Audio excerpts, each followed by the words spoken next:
Hey, have you ever wondered who wrote the song Celebrate Jesus? I tell you what, this is the coolest cat in the world. Now, don't adjust your sets, folks. It's not Tim McGraw with the beard. This guy's better looking, but he's also more accomplished singer, songwriter, producer, worship artist, pastor, author, speaker. It's none other than Bishop Gary Oliver. How you doing, Bishop? Man, I'm doing great, Brent. Thank you so much for having me on. It's an honor to be with you today.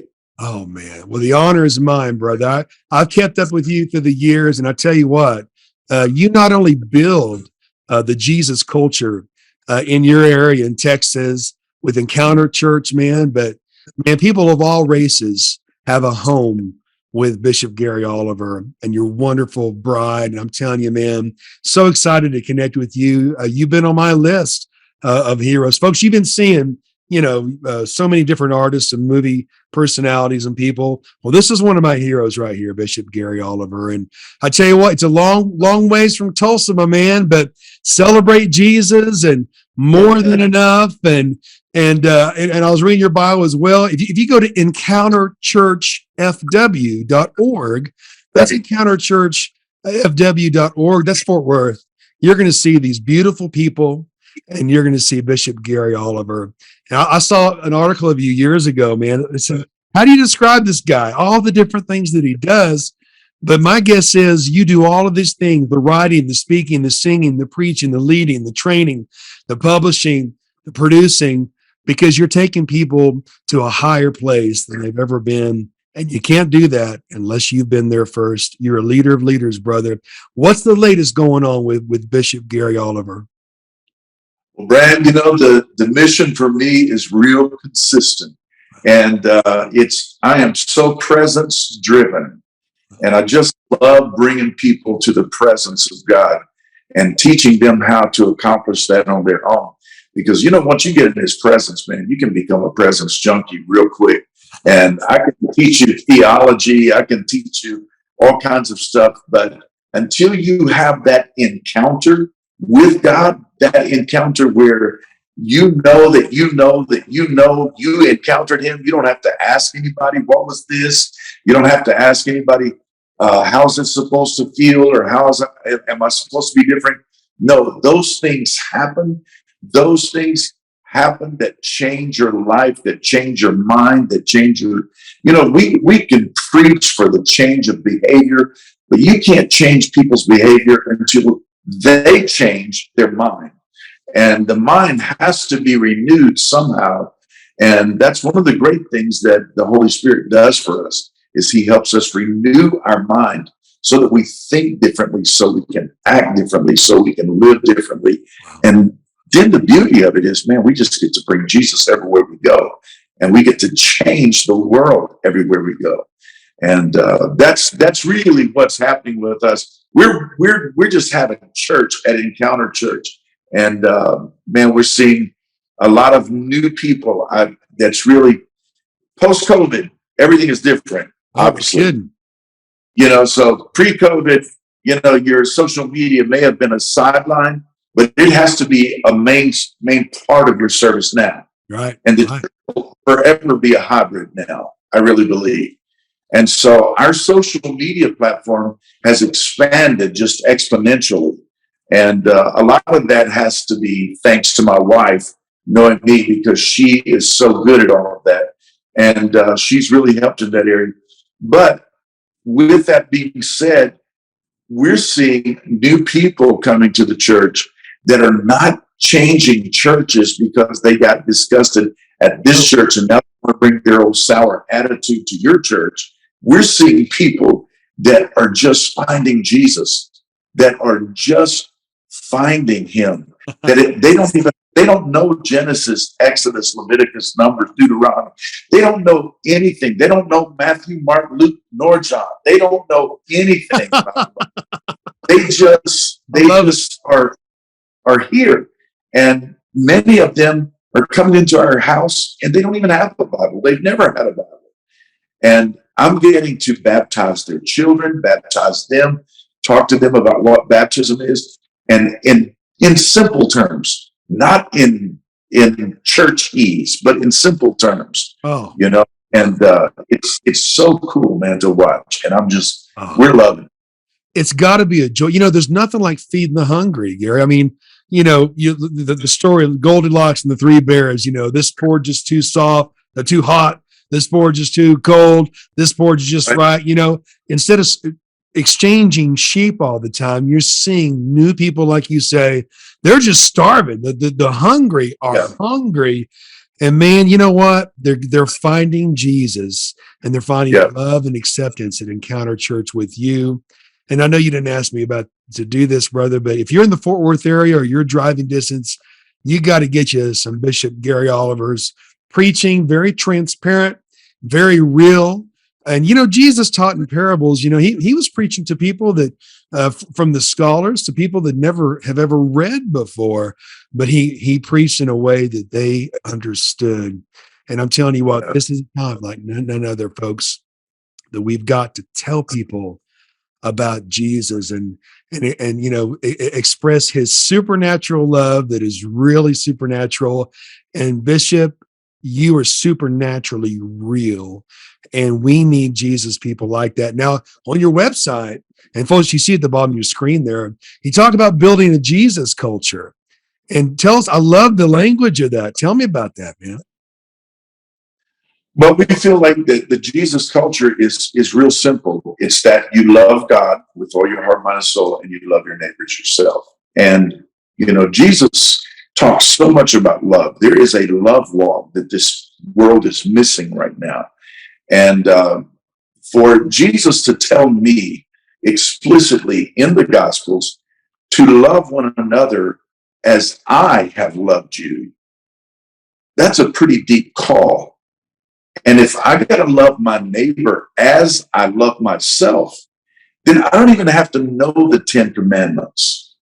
Wow. I will live those 10 commandments. That's right. Because I will not steal from myself. So if you steal from yourself, we got deeper issues. So if you lying to yourself, we got deeper issues here. We need to have another meeting. But generally speaking, no man has hated himself. That we love ourselves. We love ourselves so much that we buy the best for us. We want the best portion of meat. We want the best seat at the table. We want the nicest car. We want to live in the nicest home. All of the things that we do. But I gotta love you just like I love myself. Then that's a pretty deep call. And I don't know that we're capable of doing that without first loving the Lord my God with all my heart, soul. Wow.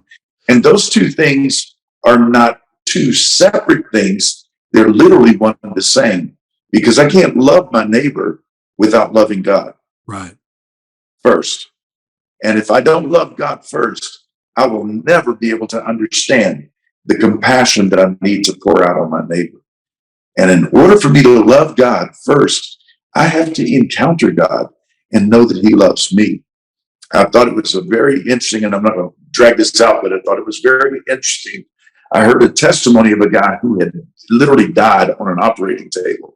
Wow. And he was in a very, very dark room. And this guy considered himself to be an agnostic, not an atheist, but he certainly wasn't a Christian. He said, there's probably a bigger power, but I don't know. I just kind of let that, whatever's going to happen is going to happen. So I'm just going to live my life. And he dies on an operating table. And he said that he is standing in a dark room and he feels a light walking up behind him. And he said, and I was scared to turn because I knew who it was. And he said, in the course of the conversation, and this is where I want to go because he ended it like this. He said, in the course of the conversation, he said, God told me, ask me anything you want to ask. God said, I'm an engineer. I think I'm smart. I think I know probably some good questions here, but let me think about this for a moment.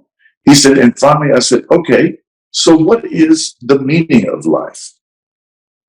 And when he asked the question, what is the meaning of life? He said, I heard God belly laugh. He said, that's what they all ask. And he said, so I didn't get a really brilliant question, but what is the meaning of life? And God said, to love. Simple. to love. And he said, and that man, and when you're hearing the man tell the story, it is so palpable in the room that I wept watching the video, because the guy said, I felt love surround me in a way I never felt in my life. And I knew that I had to come back and share the love of Jesus with people. Because at the end of the day, Brent, what really do we need? What really do we need? I don't need a bigger house. I don't need a bigger car. I don't need a better this, better that. I don't need more money. I'm eating. I'm healthy. You can tell by me. Look at me. I've fasted too much. But anyway, it's like I'm fasting from fasting. Yeah. Go ahead. That's me. I'm fasting from that. Somebody asked me the other day what I was fasting, and I said hard liquor. I'm fasting from skydiving. I'm fasting from. Well, you know, brother, you're a breath of fresh air, and you've always demonstrated loving people. And you know, sometimes people give themselves away. I love you, even if you are this color. Man, I love you because you are who you are. You know, we celebrate each other.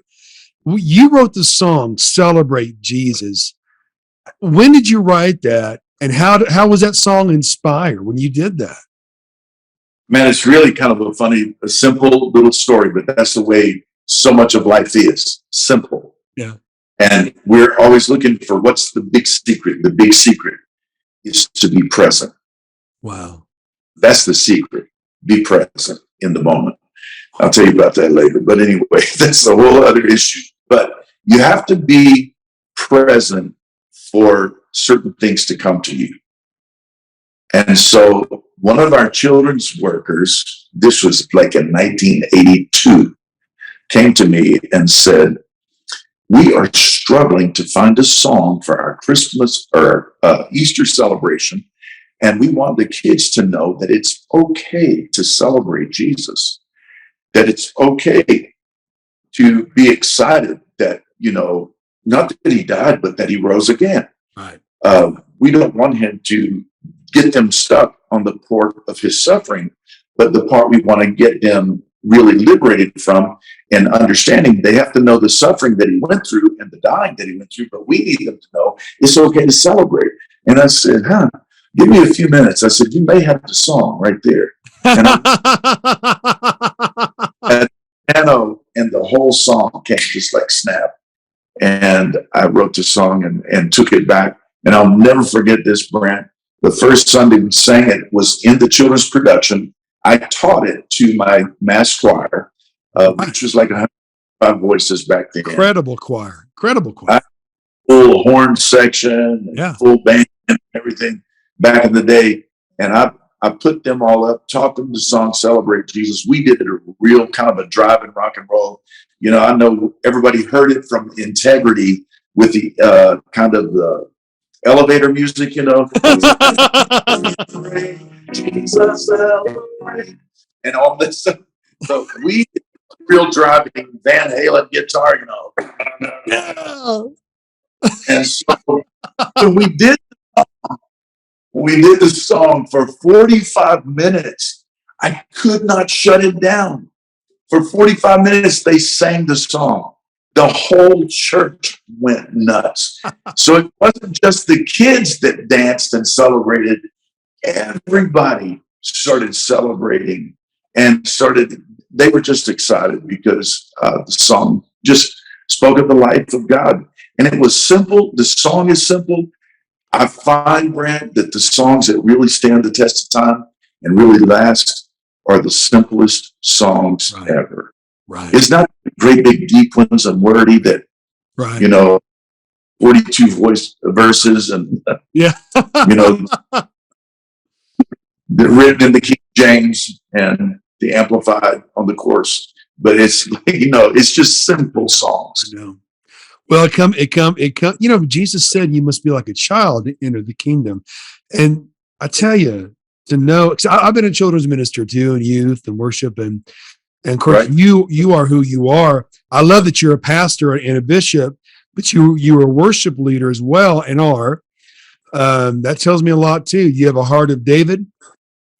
And, I tell you, uh, to know that that song was written for the children, that just, man, that you don't know what that means. So on behalf of all of the people, the billions of people who have sang Celebrate Jesus through the years, thank you for being a song receiver and receiving that, being present, like you say, to receive that song, man. You know how many times I sing that song? I didn't even know that you're the one who wrote that. And that makes it even better to me, man. And now there's a new version out that you were Yeah. talking about before recording. Brandon Camphor just released a new version of it, and man, it is just killing. It's doing great too.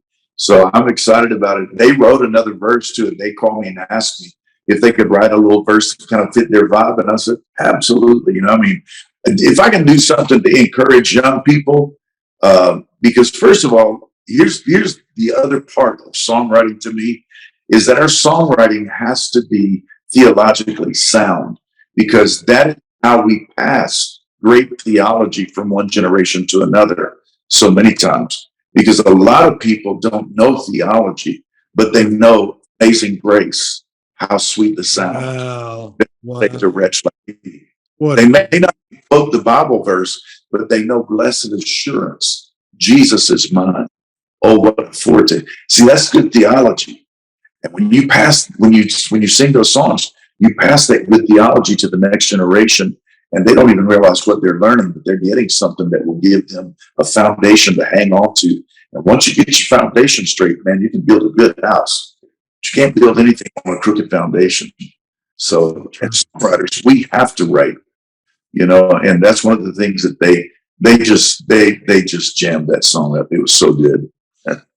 My gosh. Pastor, psalmist, bishop, leader of leaders, man. You train leaders and the churches that are under you. You told me when I got to meet you on the phone before I hopped on a plane that you come to Amarillo every once in a while. Yeah, man. Yeah, man. Love coming to Amarillo up there with Manning Power Church, and right? yeah, Power Church. I was trying to think of the name of it, but Power Church. And man, it's what a great church. And man, that's a thumping place. You talk about a church that's it is lit over there, man, and I love it. So I'm sure we'll be back before long. I want to My know when wife and you I, are. absolutely. Yeah.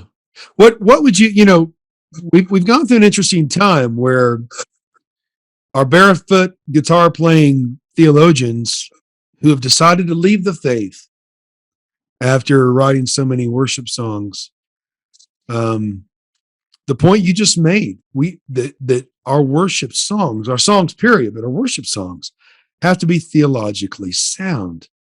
What do you say to that, to these worship pastors that some way or another, through disillusionment, or maybe through perhaps wanting more to be on American Idol than to be leading the saints in the presence? I don't know, but people have seen that. They don't know what to think about that. I used to sing their songs and they just walked away and they don't believe anymore.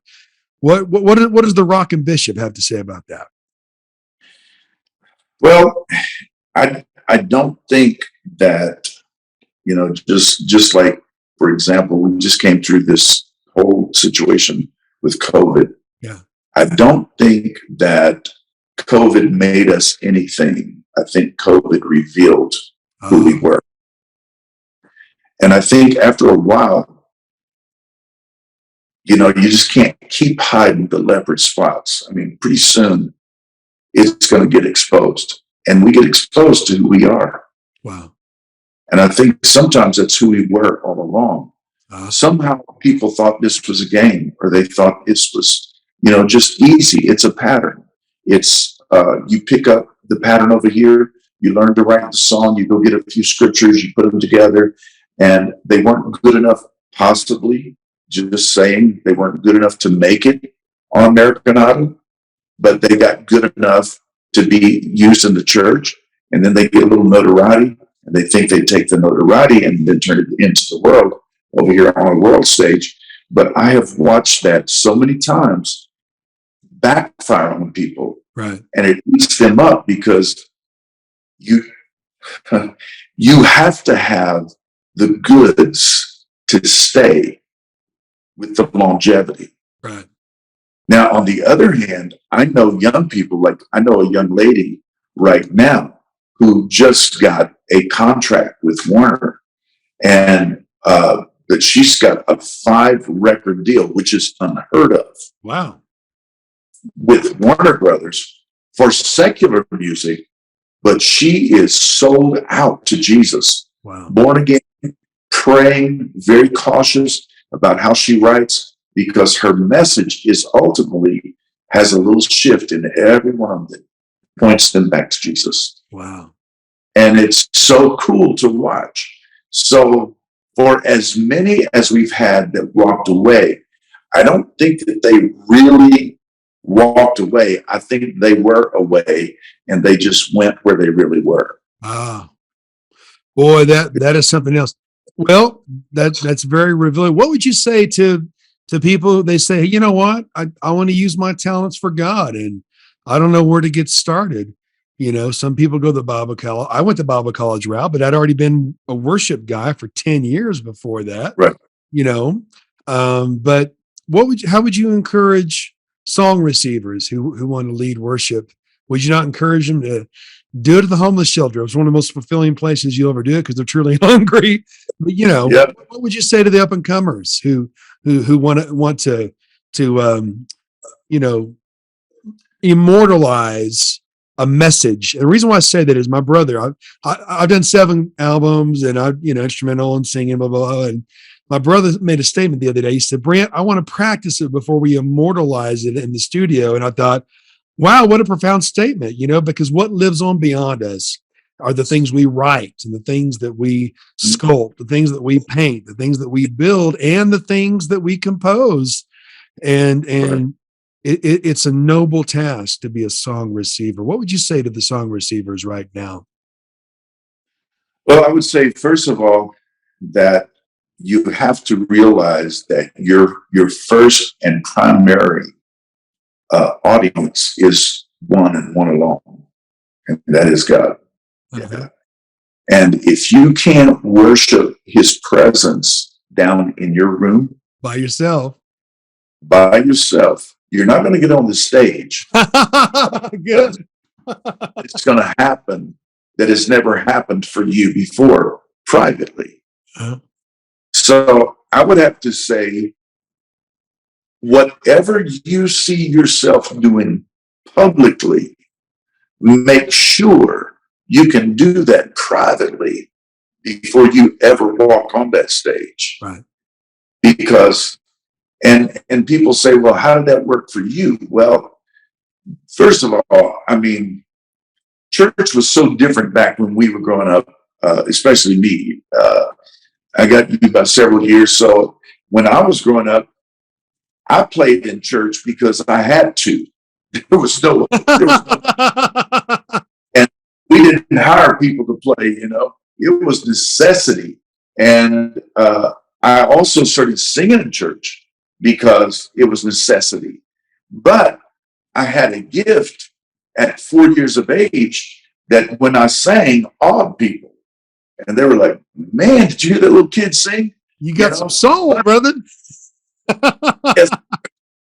But the thing was, when I sang, I gave myself over to that message.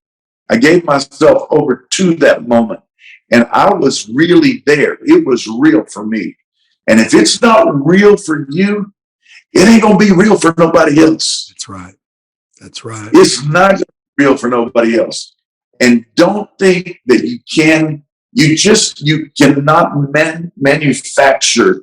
Well, there's a scripture that talks about when God was telling Israel to build altars, he said, and when you build an altar, make sure that you do not use a hammer nor a chisel on the stones that you build the altars from. Right. Because the inference is you cannot manufacture praise.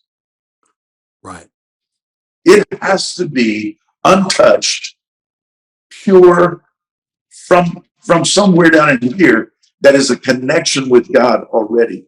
So those that are really wanting to step into that vein, I would say, man, sing to the chickens until they pass out, or be a dog, cat, or something. Figure out a way to use your gift, because nobody had to ask me if I sang. They knew I sang, Yeah. because by 4 years old, I couldn't hold my song. Well, what they saw was the overflow of who you are. Just like David, he would worship the Lord while he was watching the sheep. He would worship in private, and his relationship with the Father, what people finally saw was the overflow. And that's longevity, starting out with that. I tell you, why Elijah wanted water on the altar. Some would say he wanted water on the altar because the prophets of Baal would have a pre-lit coal underneath the altar. And when they whipped up enough oxygen and enough of their show, Baal would appear, but nothing was more than a strange fire. And we have to be careful what we're conjuring up. If we don't have this right, we don't have this into me see, as my friend Dennis Jernigan talks about, and we have this relationship right, and we overflow from that. If we're not careful, we could be whipping up strange fire. But Elijah would rather die and have the fire be real than to have strange fire. And that's why Aaron's sons died. Yeah, they started a strange fire. It has to be. They were supposed to use coals from the fire that God started. Right. But they decided they would go start their own fire.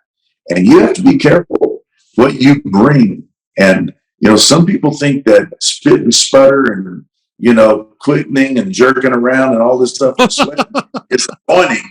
And that's not anointing at all. No. Because I've heard some of the old saints. I remember, you may remember Fuchsia Pickett. I've heard that, yes. Oh, my God. What a great woman of God she was. Yeah. I remember Pickett walking to the podium to pray, and when she get there, just say, "Oh God," and it just something would fall in the audience, and she could stand there for 15 minutes, and people would just go into worship. I mean, it just was unreal. It's what you carry. It's inside you. It's like David got to play for Saul, not because Saul thought he was a decent looking kid. Well, see if he can play the harp. No, they knew he played the harp or the lute or whatever he was playing, because he probably had that with him all the time. Somebody seen him, somebody heard him, somebody saw him play that thing. Somebody sees you doing. People say, "What are my gifts?" I don't know. I don't see you doing anything. People that have a gift, they can't hold it, man. They can't hold it. Brother, they can't hold it. You are a worship general, also a pastor, also a bishop, so many things, but you take people where they've never been before. As you build the Jesus culture there at Encounter Church, we have a lot of things to talk about. You have so many things to speak on. I can't wait till you do your teaching segments that you're doing for other networks and such. I can tell you that you have an open invitation anytime you want with us. But Bishop Gary Oliver, thank you for being born, man. Thank you for breathing.